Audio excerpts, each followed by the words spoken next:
Hello, and welcome to Mensch Monday with Melissa Hill. You might be wondering what a mensch is. A mensch is a person of integrity and honor. It doesn't have to be a man, it can be anybody.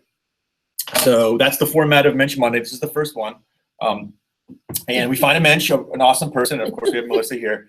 And we ask her a couple questions about what she does, and we go from there.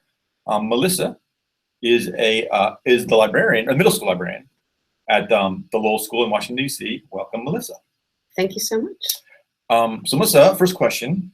You are a pro at books. Do you have any recommendations for middle school students? I do, and of course I brought them along with me. These are books I realize are kind of serious books in terms of some of the issues that they deal with, but they're also really compelling reads. So the first one is called She Wore Red Trainers by Naima B. Roberts. She's a British writer.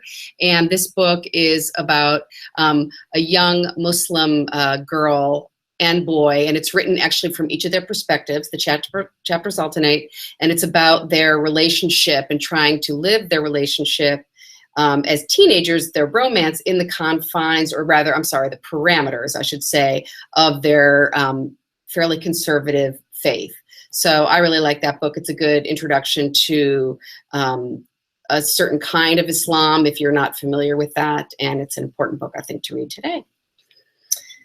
The next one is called Diamond Boy by Michael Williams, and it is a book about a family who travels from one part of Zimbabwe to the other, takes place a decade ago, to work in the diamond mines, and a lot of it covers the experience of kids working in diamond mines and what that was like. This author is a South African writer, but he does a beautiful job with portraying the dialogue of these kids. They're very, very compelling characters. And there's actually a lot of fun in this book, even though it's a very serious topic.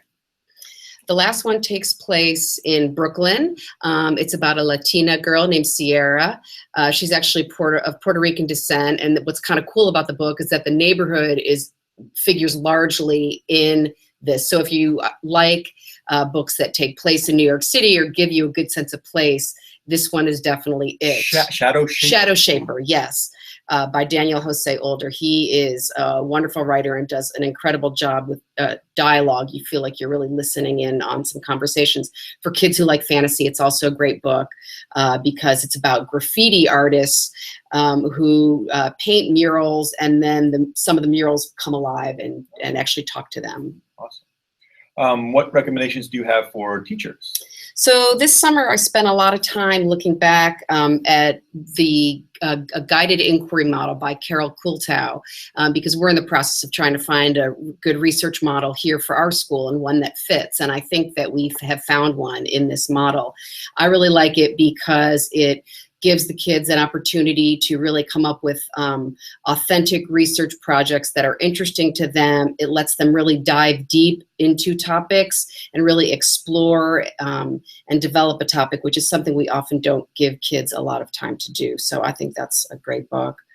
I also recently read a great article by Kwame Alexander in the New York Times Book Review. Kwame Alexander is awesome. He wrote Crossover. He wrote a great book called Booked. He writes some pictures books, and he wrote a book called Why My Frogs Are Green. And it's a lot about the perception that kids have of race and of seeing themselves in books versus what adults have. And it just kind of reminds us to keep sort of the kids in our minds when we're thinking about some of these issues. Another blog actually that I read all the time is by Buffy Hamilton. She's called The Unquiet Librarian. She does an amazing job teaching writing and research and infusing all of it with technology in really meaningful ways. And she's just a top-notch educator, worshiper. So awesome. Highly recommend her. So this last question is a big question, but it's what's on a lot of people's minds. What does the library of the 21st century in a school look like? I think the library of the 21st century in a school goes beyond just the space, although I think space is important. I think there should be lots of room for individual work, for group work, so there could be a lot of collaboration. But I think also the key thing is that the focus is on the information, not on whether they're dealing with something that's digital or something that's in print, that we're getting kids to find and evaluate and use information in effective and meaningful ways. It's funny. I found myself this summer on at least two occasions.